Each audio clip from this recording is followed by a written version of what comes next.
माण तालुक्यातील म्हसवड परिसरात बेकायदेशीर हातभट्टी दारू विरोधात पोलिसांनी मोठी कारवाई केली असून एका दिवसात सलग 3 गुन्हे दाखल करण्यात आले आहेत।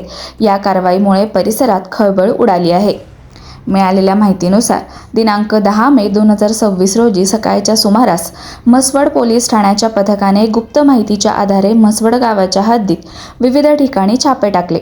या कारवाईत बेकायदेशीर हातभट्टी दारू तयार करून विक्री करणाऱ्या 3 आरोपींवर महाराष्ट्र दारूबंदी कायद्यानुसार गुन्हे दाखल करण्यात आले आहेत।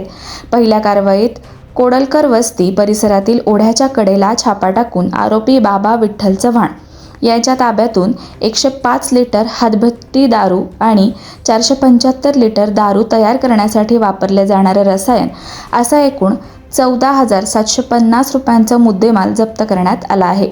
यानंतर पोलिसांनी शिंदेमळा परिसरात छापा टाकत आरोपी निलेश बाळू जाधव याच्याकडून 105 लिटर हातभट्टी दारू आणि 350 लिटर रसायन असा 12,250 रुपयांचा मुद्देमाल जप्त केला आहे। तिसऱ्या कारवाईत कोडलकर वस्ती परिसरातच आरोपी सागर वसंत मंडले याच्या ताब्यातून 5 लिटर हातभट्टी दारू आणि 200 लिटर रसायन असा 4,250 रुपयांचा मुद्देमाल जप्त करण्यात आला।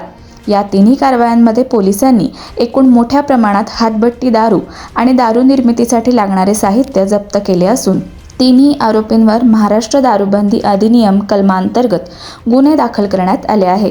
ही कारवाई म्हसवड पोलीस ठाण्याचे अधिकारी यांच्या मार्गदर्शनाखाली तपासी अंमलदार RL कुंभार यांनी केली असून पुढील तपास सुरू आहे।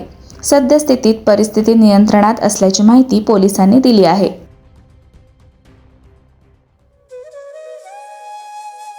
अशाच नवनवीन अपडेट्ससाठी आमच्या खबर गावाकडची या चॅनेलला सबस्क्राईब करा, आमचे व्हिडिओ लाईक करा आणि शेअर करा। धन्यवाद।